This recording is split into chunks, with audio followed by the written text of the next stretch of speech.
These pictures of me were taken in 2009 and 2010. The latter is of me at the bowling ground in February 2010, when my father, my brother and I went to watch West Ham United take on Hull City in the Premier League, a game West Ham won 3-0. It was my first and only visit to the bowling ground. I remember a lot about that day. I remember the excitement walking up to the stadium, the atmosphere, the hostility that the West Ham fans created within that stadium, and the passion and enjoyment of the supporters. Lasting memories were made on that day. Just a few weeks prior to this occasion, 3 individuals had come to the helm and taken over this football club. Little did I know it at the time, and little was it in the minds of other fans, that these 3 people would take something that was loved by millions around the world and turn it into ruin. 15 years on, that ruination is still prominent in the East End, and now fans have finally had enough.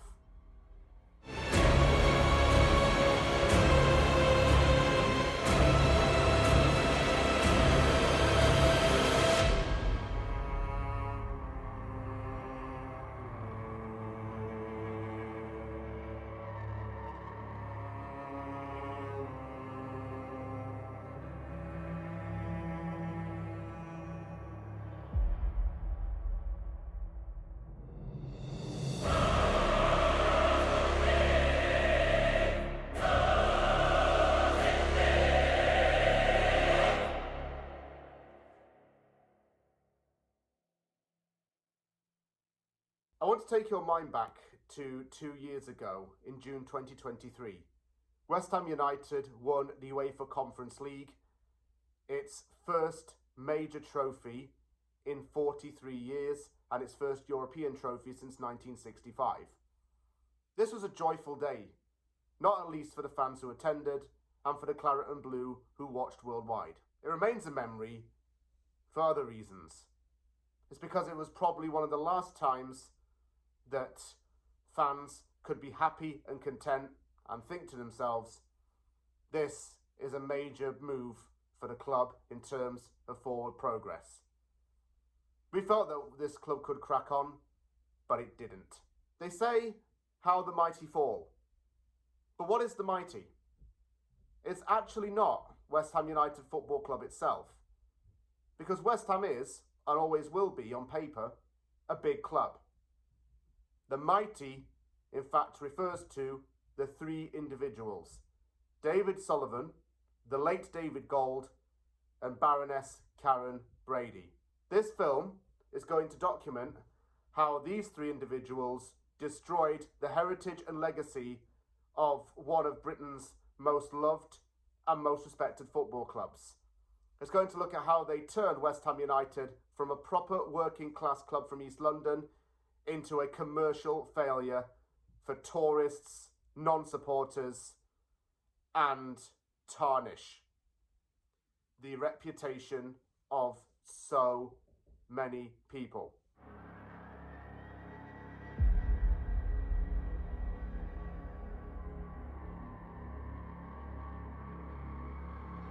I think back to the farewell bowling game and the post-game speeches. Mark Noble, a man who is West Ham through and through, infamously said this. Everyone's talking about this club moving to the next level, and if we're going to do that, we're going to have to sign good players, and that costs money. So this club ain't run like a circus anymore, it's run like a proper football club, and we thank him for that. Those words have rattled in the ears of West Ham supporters ever since that day. It's not run like a circus. I know that he didn't mean it in any malicious way or to mislead the West Ham fans at the time, but it seems like a travesty of the truth. Look at London Stadium right now. I can only speak on behalf of myself when I visited in December 2024. It's very commercialised. It's too big and lacks any connection to the history of the club. The old stadium itself was a big part of the club's identity. It was a hostile environment for opposition teams to come to. And I would say that the atmosphere was one main reason why West Ham was often tough to beat at the bowling ground. It seems a little bit different these days. There's no way you can see anything. The pitch is way too far away from the fans. You'll just see tiny little dots of players, more so than the bigger picture. And this is not actually what David Gold said. He said this many years ago. Just watch. But the fans are so close to the pitch here, and that's the big fear at the Olympic Stadium, behind a running track. There is no way that we can go to the Olympic Stadium unless our seats are in a similar distance than they are now. What is that? That's 20 yards, I guess? 20 yards. I didn't move to a new stadium so that I could be close to the pitch, which was a lie. I didn't move there to get free Wi-Fi. I didn't move there so I could get a bite to eat at Westfield Shopping Centre before the game. I moved there because I thought West Ham could go to another level. I say I moved there. I mean the club moved there, and I took my passion for the club with it as well. 60,000 plus fans inside the Soulless Bowl did as well. We're struggling, I think, atmospherically. It's nowhere near as good as the Berlin. You felt that if you could make some noise, you could actually, it felt as though you actually mattered and you could actually change things. But at the Olympic Stadium, you're just so far away, and the energy just doesn't make it to the pitch. Opposition fans also do not like the stadium. Look at these reviews from Football Ground Guide.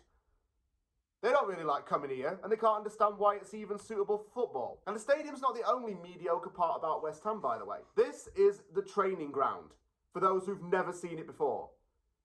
Often dubbed the Porter Cabins. This is supposedly one of the richest clubs in the world, and this is what its training ground looks like. Cheap, nasty, and pathetic. It looks like something that was at your school whenever construction work was on, and then doubled up as a lunch hall once everything was over.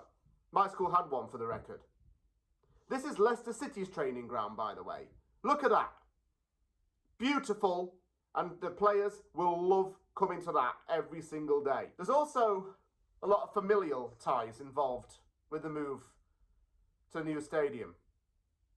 Generations of fans have supported this club. I can't speak for myself because neither my father, nor my brother, nor anyone else in my family supports this club. It's only me. But I'm talking about the grandfather who grew up in Plaistow, who worked from the age of 14 to support himself, who would spend every last penny he got on going down to the stadium to see his football idols, who remembers when Bobby Moore lifted trophies, who remembers meeting Jeff Hurst in a pub. He had a son who probably trialled at a club and wasn't successful. Then he had a son and daughter who became West Ham supporters through the blood. The younger ones are the victims of this. They'll never remember the glory days of the FA Cup wins, the England World Cup winning trio, the days of when it was gritty and tough and results weren't going our way, but we still enjoyed coming out to that stadium. Because that's the truth about West Ham. It's never been about results. It was never about the ups or downs or relegations, because that was always commonplace. It was never about the flashy signings or the flashy managers or the mass spending of money. It was about going out and enjoying a day at the bowling ground with your friends.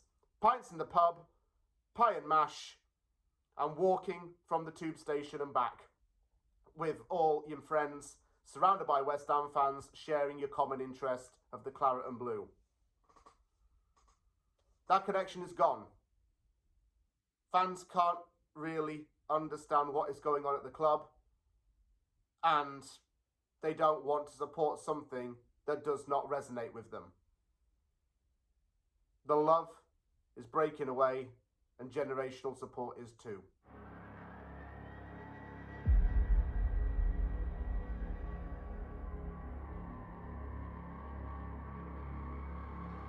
The other major issue that really frustrates and annoys the supporters is how the club conducts its transfer business. Its incompetent attitude towards wheeling and dealing is not helping the squad at all, and it's certainly not taking the club to the promised next level. The next level that Baroness Brady had constantly talked about. Transfers are frustrating and they are never progressive. Older players on high wages are constantly a problem. And why is that a problem in the long term? Well, few reasons. Firstly, they can't be sold on for profit, and we have to take constant losses, which is loss for the club and loss in transfer revenue. Secondly, they have no resale value. Their value drops as they get older. Nobody wants to buy them as well.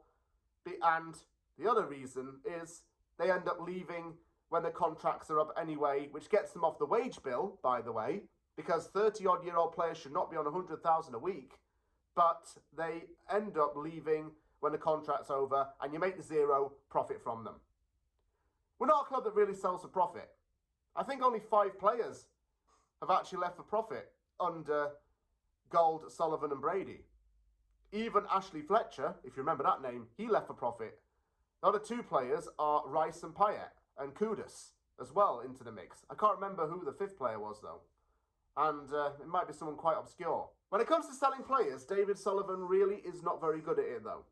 Look at the example of Felipe Anderson. Signed for a club record £40 million in 2018, he rejoined Lazio for £2 million 3 years later. That's a £38 million loss. Sebastian Aller is another good example, because he was signed for £45 million and sold to Ajax for half the price, which is probably what his value was anyway, looking back at it. When Rice was sold to Arsenal for a then British record of £105 million, that was an opportunity to get some money from our biggest asset and invest it accordingly into young, vibrant talent that not necessarily had huge price tags, but something that could be used for 4 or 5 years and built upon and resold for profit. Similar models to what loads of other Premier League clubs do anyway. I don't think that the money was spent in very justified ways though. For example, how is Max Kilman worth £40 million and Todibo roughly the same? That makes no sense. And then the board actually has the nerve to come out and say this in a recent statement, and I'm going to read it to you. It says, over £450 million has been spent on new player signings in the last 3 years, including an average net spend of £100 million per season in that period, and we've always managed to stay within the PSR rules. Yeah, okay, but the problem there is you spent it on a load of crap, David Sullivan. And I'm going to get onto a little bit about your director of football attitude and your self-transfer policy very soon. But this issue doesn't just affect West Ham United though, does it? Because while you were at Birmingham City, you and Gold also had some issues. And one of them came back to this club.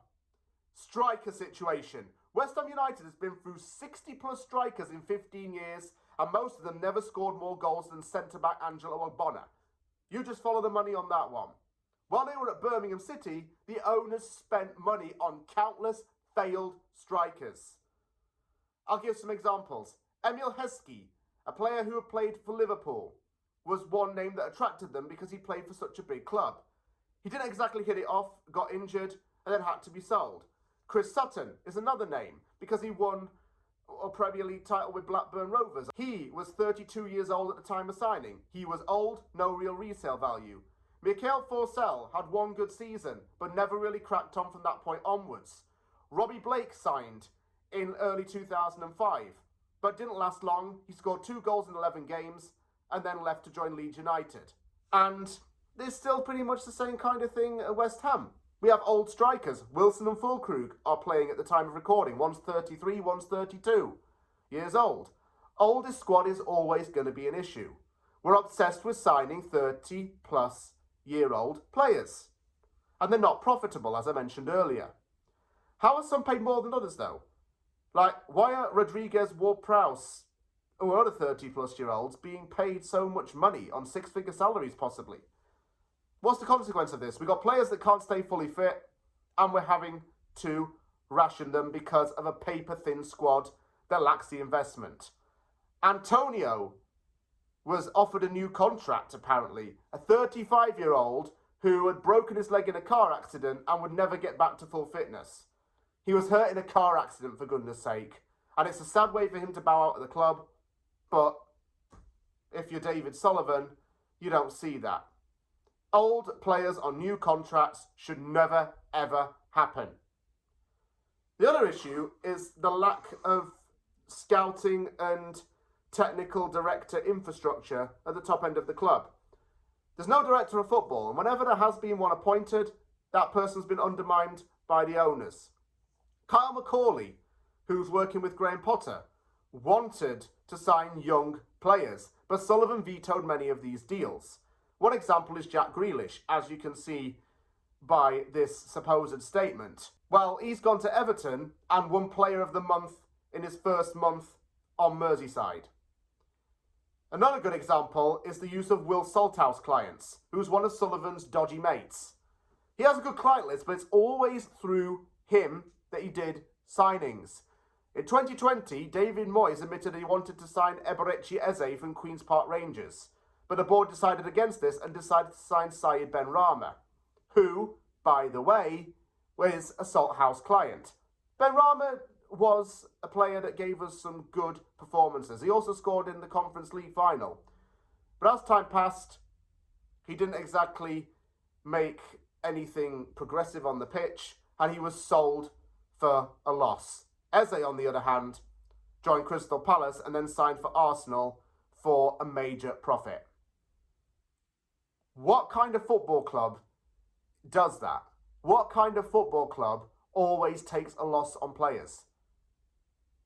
West Ham United does.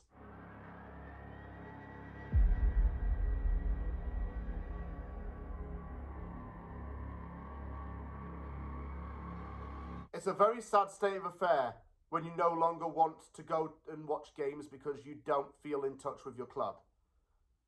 Following the 3-0 home defeat to Burnley in 2018, fans took to West Ham Fan TV to express their anger and frustration at the board. There was a pitch invasion in which Mark Noble clashed with a fan, and a fan picked up a corner flag as well. Other supporters shouted at David Sullivan, and he was hit with a coin. Michael from West Ham Fan TV had this to say. The thing is, though, Nicky, who do you blame? Do you blame the manager? Do you blame the players? Do you blame the fans? There's only so much that we can do. If they don't give us something to actually get behind them and actually cheer and, like, you know, see what's on the pitch and actually show something on the pitch that gives us something to cheer and actually shout about, then, you know, you'll create an atmosphere. But people, I'm sure more than 60-70% of the people that come to this stadium didn't want to leave Upton Park. I'm pretty sure of that. Since we've come here, we've turned into, that out there today was a circus. This is also another opinion from another passionate supporter. There's so much that goes on that pisses me off before I even get to the stadium. Then I get to the stadium, I couldn't tell you where our main fans are sitting. I don't know. It's become a tourist attraction. They've seen it all. Nobody looks forward to going to the games knowing what might happen because of the toxic atmosphere. This season in particular has been a sticking point. Look at this picture from the Crystal Palace game. This was not taken at 2:30 p.m. This was taken during the game. The empty seats are very worrying. But then again, people don't want to put their money into the football club, and it's sending a message to the owners that if they're not going to have any flow of cash, they won't be able to sustain the club. This is the mindset at this kind of approach. There's nothing to look forward to, and the fans don't want anything to do with this anymore. Some have even cancelled their season ticket after several decades. What does that tell you? It tells you that the fans won't care if the owners won't.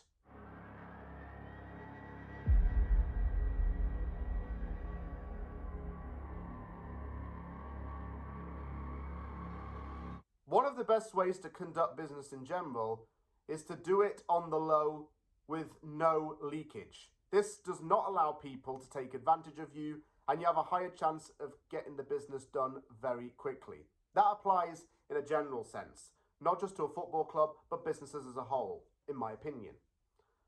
West Ham United, as you've gathered by now, don't do this. Instead, David Sullivan constantly leaks everything to the media through his friends and his closest journalists, many of whom have since turned against him. Pleading poverty to the public is not a good idea at all. Why? Well, it allows other clubs to take advantage of West Ham and mug off players when it comes to signing them. And pleading poverty is a lie anyway. This club is not broke. According to reports, it's the 18th richest club in the world. And David Sullivan is a billionaire who made his fortune in the pornography industry, along with David Gold. These people are not poor at all, and nor is Gold's estate. So why do they constantly say they're broke? Well, they just want to use the club as a cash register to put money in and then count it at the end of the night and put it in the safe, like you would when you close down a shop. So when all is done, they put it in the safe and it's not to be touched by anyone other than them. PSR was never really an issue. Players have been signed, but it's not done because of progression. It's done to shut the fans up. Midfielders were needed this summer, and finally it was done in the last week of the window. It's not just because that's what happens at West Ham. David Sullivan didn't want to have mass riots, and they still may come, by the way, but he did not want to get an aggressive backlash. Was he running scared? I don't know. I don't think so. But that said, he is a coward of a man. He signed 2 midfielders to put the fans at ease. That was all that was there for. And we did have the money for that then, clearly, so saying that we were broke was a lie. This is also another example of media leakage. These photos were taken of Nuno Espirito Santo meeting at a restaurant near Sullivan's residence. It intensified rumours that he was going to replace Graham Potter, even though Graham Potter is still in a job and has security at West Ham for the time being. Effectively, he's gone behind the manager's back to look at replacements while Potter is still employed. That is a classless move. And what's more, social media is his fighting ground now. His own partner, a 44-year-old former model who is old enough to be his daughter, is biting back at fans who dare to challenge her lover. I mean, look at this post here. Please, for your own sake, stay out of this and don't add fuel to the fire. Oh, and also, look at this. You're not exactly Mother Teresa yourself. The fans have looked into your background, seen what you are, and know that you're just as bad as him, if not worse, if that's even possible. Why would we want such immoral people to be involved with this club? And we're the only club that could ever get a chairman's partner to rattle and be annoyed and stick up for him.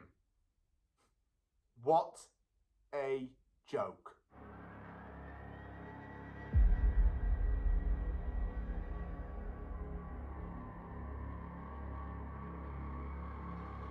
You may have established that it's not all to do with the higher-ups. Of course, the performances on the pitch do have something to do with it. And who is usually blamed for that?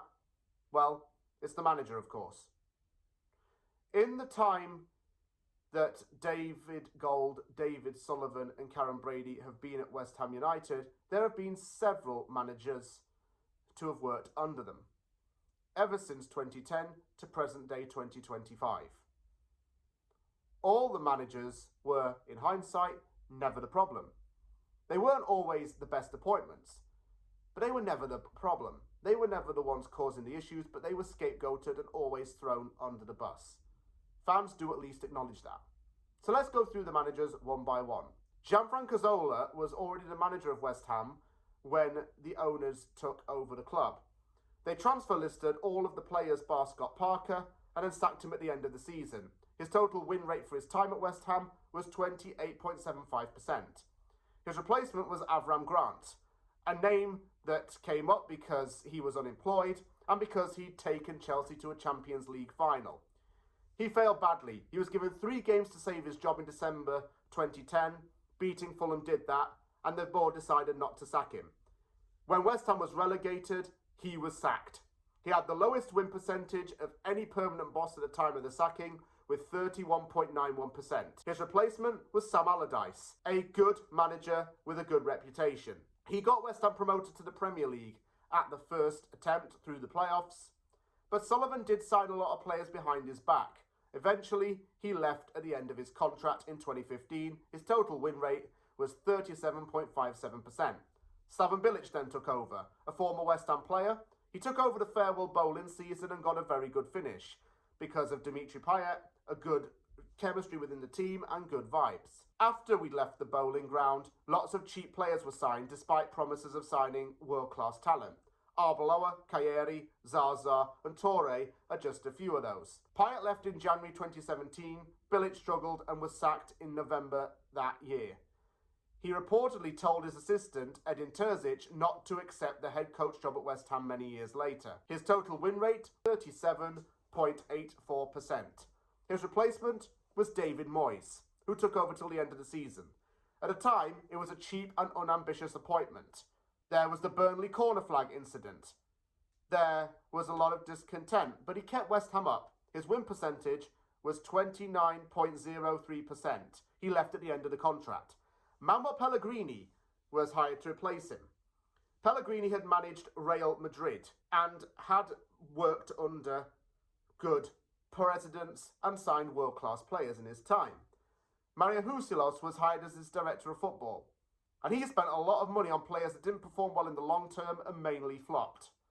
They're all on high wages. Pellegrini was sacked in December 2019, and he's since admitted that he's glad to no longer work under David Sullivan. Win percentage, 37.5%. David Moyes was reappointed a few days after. He didn't like having a director of football and spoke a lot about wanting to get in the right players. He was a success despite the owners, and that's a key point.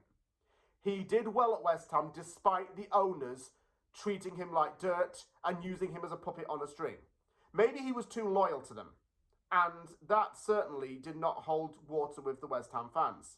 Despite having a paper-thin squad, West Ham qualified for Europe for 3 years in a row and won the Conference League in 2023. Less than 1 year after winning this league, David Moyes left the club, and it was probably for the best at the right time. Total win percentage, 44.59%. His replacement was Julen Lopetegui. Fancy foreign naming, and he'd managed Spain and Real Madrid, albeit he'd failed in both of those spells.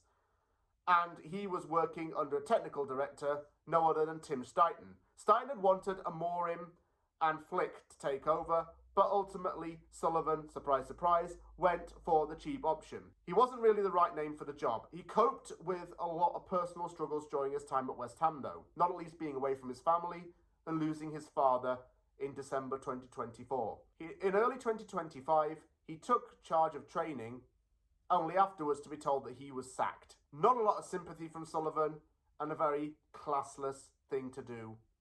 That word comes up again. Lopetegui's win rate was 31.82%.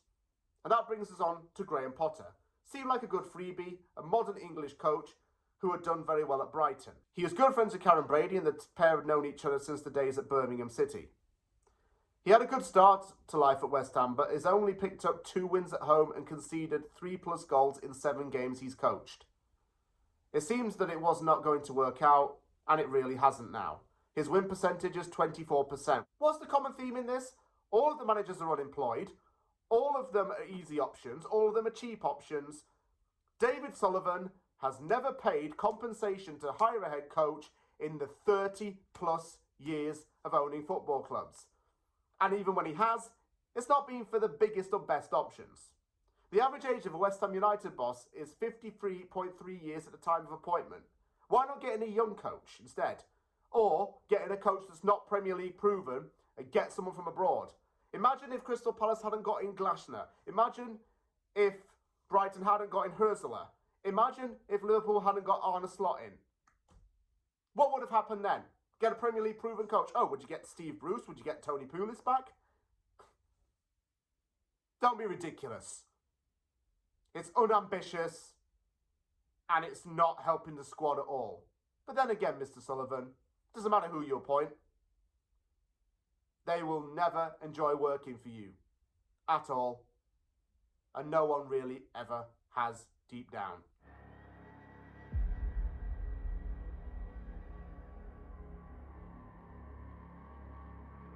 So, I address you now, David Sullivan and Karen Brady.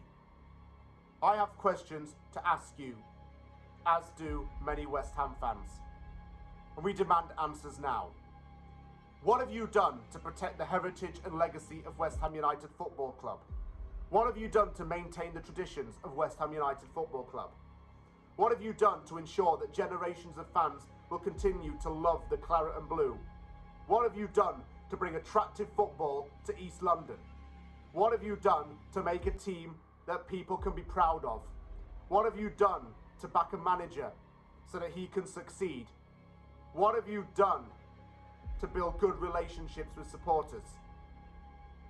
Nothing. I'll answer it for you. You've done nothing at all. Well, no. You did do something. You took away the spiritual home of this football club and rented out a soulless bowl, which is used for concerts and baseball games and athletics. You refuse to spend money under the guise of poverty when you know that you are wealthy and the club is in no serious financial trouble. You sold big assets and pocketed the money. You made the club a personal cash register for yourselves. You mugged off every coach, and they were never the issue in hindsight. No matter what they did, they couldn't compete with you or tell you what to do. And when they tried to put their foot down with you, you threatened to fire them. You acted with no class, dignity, humility, respect, or honour when you conducted business. You formed poor relationships with other clubs. Sporting Lisbon's owner called you and the late David Gold the Dildo Brothers as an insult because of what you said regarding the transfer of William Carvalho. You took money from the fans like a thief and a fraudster would. You take everything and you give nothing back to the many thousands and even millions who love the club around the world in all four corners of the world. To the fans who get up at the crack of dawn to watch these games. To the fans who come in from a late shift and tune in at midnight. To the fans who travel all the way from the north of Scotland, from south of Cornwall to the bowling ground and even to the London Stadium on a game day. The fans who forked out money for season tickets. You did nothing to help them. You and your toxic crew are not welcome in East London anymore, and the feelings are starting to become clear. You stayed here for 15 years. You overstayed your welcome at this club. You overstayed your welcome many years ago. In that time, every other club has made progress on and off the pitch. Look at Brighton, Bournemouth, Brentford, Leeds United. Look at these clubs. When you took over, they were in League One and League Two. Some of them were even relegation threatened in those leagues. And then they went places. They got their asses into gear. They said, we're not going to accept second best. We'll get better stadiums and make necessary upgrades to our current homes so that we can be more competitive. We'll invest in players, and we'll do it over a few years maybe, but we'll get to where we want to be. And they fulfilled their dreams of getting into the Premier League and getting European football. We're in their shadow, and we fans are jealous of them. Can you blame us? It's embarrassing as far as West Ham is concerned. The fans no longer care about this club. They no longer want any association. They feel ashamed to support West Ham United. That is sad. They're cancelling season tickets. They're not tuning in. They're not stepping foot in that stadium or going anywhere near Stratford. And who can blame them? That's all on you. That's what you caused. But this will not last. You will fall from power. You will fail. As for the fans, the supporters of this beloved football club, a message has to be sent to these owners through you and your actions and your voices. Our club is in terrible trouble and on the brink of collapse. We're sinking fast and faster and faster as the days go by. Now is the time to act. Now is the time that we must do something. Petitions are being signed, protests are being organised, marches are being attended. Refuse to buy the shirts, refuse to buy the tickets, refuse to line the owners' pockets. I say long may the protests continue, but keep them peaceful and vocal. I've stressed this in previous videos, but make sure that you stay comporting yourselves in the best way possible. Don't get drunk and violent at these protests, and don't get angry. At the owners, yes, get angry, but don't start fighting with each other and arguing, because we're all West Ham supporters at the end of the day. We all love this club. I also want to point out the threats to Karen Brady and David Sullivan or their families won't be tolerated either. Do not go for those people. Together, we can show that not conforming to them is our belief, and that we never will bow down to them. The revolution has started at this club, and it's going to get bigger and bigger as the weeks go by. Let's make this last until they are out of this club. We love this club. We love the players, even though we may not admit it all the time. Remember, support the team, not the regime. We are West Ham United. Thank you.